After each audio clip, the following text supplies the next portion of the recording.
वैजनाथं च डाकिन्यां भीमशङ्करं सेतुबन्धेतु रामेशं नागेशं द्वारकावने वाराणस्यां तु विश्वेशं त्र्यम्बकं गौतमी तटे हिमालये तु केदारं धृष्णेशं तु शिवालये एतानि ज्योतिर्लिङ्गानि सायं प्रातः पठेन्नर सप्तजन्मकृतं पापं स्मरणेन विनश्यति। ॐ त्र्यम्बकं यजामहे सुगन्धिं पुष्टिवर्धनम् उर्वारुकमिव बन्धनात् मृत्युर्मुक्षीयमामृतात्। भगवान સિદ્ધનાથ એ જેણે શ્વાસે શ્વાસે અષ્ટ સિદ્ધિ નવનિધિ પ્રાપ્ત કરીને જે બ્રહ્મ હોવા છતાં બ્રહ્માતીત થયો, એ રંગ હોવા છતાં અરંગી થયો, એ સંગમાં હોવા છતાં અસંગી થયો અને તે આપણા બધા વચ્ચે 21/11/1898 કારતક સુદ 8મ પૂનમ કુષ્માંડ નવમી ના દિને પ્રગટ થઈ।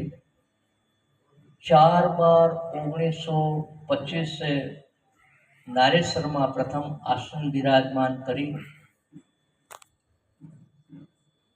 17/10/68 સવારે 4:43 વર્ષ સુધી જેણે નારેશ્વરમાં લોહીનું પાણી કરી તપસ્યા કરી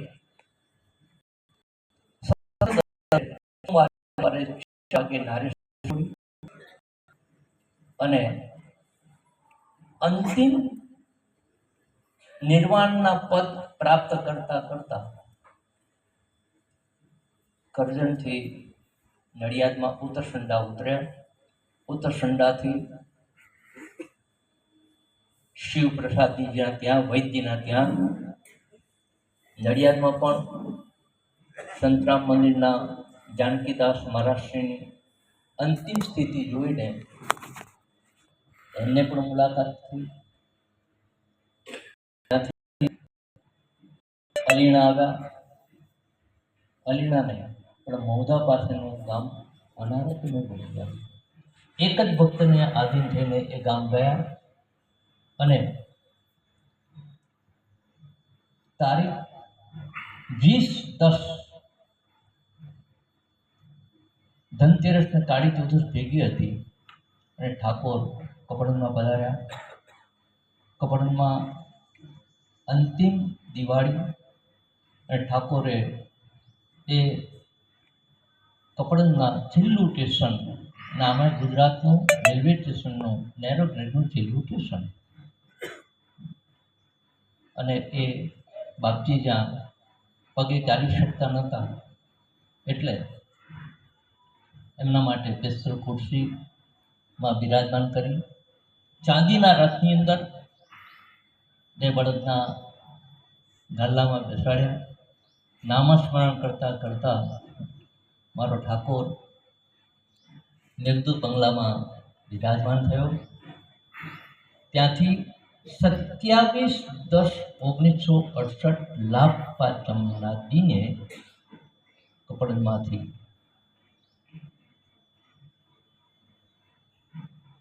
આત્મશ્રદ્ધા નથી એવી વ્યક્તિ હું નથી, અત્યારે તો ક્યાંય નથી મારામાં, વાસનાથી પીડાતો છું, મોહ માયામાં લપટાઈ ગયેલો છું, પણ એ સમયનો નાનો બાળક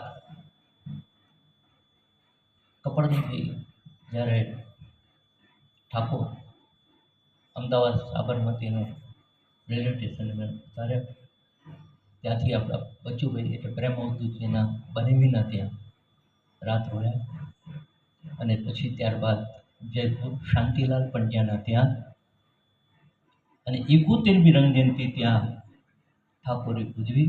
આ બધા એ વિશે બધું જાણો છો, પણ એવું તે એણે એવી કેવી તપસ્યા કરી. માફ કરજો, મારો વિષય નથી. હું આમાં આધ્યાત્મિકતામાં પડેલો નથી. મારું કોઈ વાંચન નથી, મારો એવો કોઈ પ્રયાસ નથી, મારી એવી કોઈ તપસ્યા નથી. આ તો બની બેઠેલો બાળીઓ એક ઢોંગ છે. દાડાને ઘાઘરા એટલા માટે પહેરવાના કે બે ઘડી જાય તો રસ્તામાંથી કોઈ પગે લાગી જાય ને આપણે આપણું કામ થઈ જાય. પણ વાસ્તવિકતામાં આપણે અવધૂતને કેવી રીતે જાણવો નથી. જાણશે તો જણાશે નહીં, પણ એને કેવી રીતે શ્વાસે શ્વાસે માણવો છે. બહુ આ સહેલું હોવા છતાં આપણે એટલા બધા અંદર સાહિત્યની અંદર અને સાહિત્યના શબ્દની અંદર આપણે માનીએ છીએ, પણ સાહિત્યની અંદર અવધૂતે રચેલો શબ્દ છે એ પરાવાણીનો શબ્દ છે. અને પરાવાણીની પ્રસૂતિ એટલે 4/2/1935 મહાસુદ એકમ પર બીજ હતી. સોમવારના દિવસે આ સિદ્ધનાથ મહાદેવની અંદર એ સિદ્ધ પુરુષે સિદ્ધનાથનું સિદ્ધ શિવ સ્વરૂપ થઈને એણે 52 બારાની બહાર લખાઈ. તે આપણી આ દત્ત બાવન.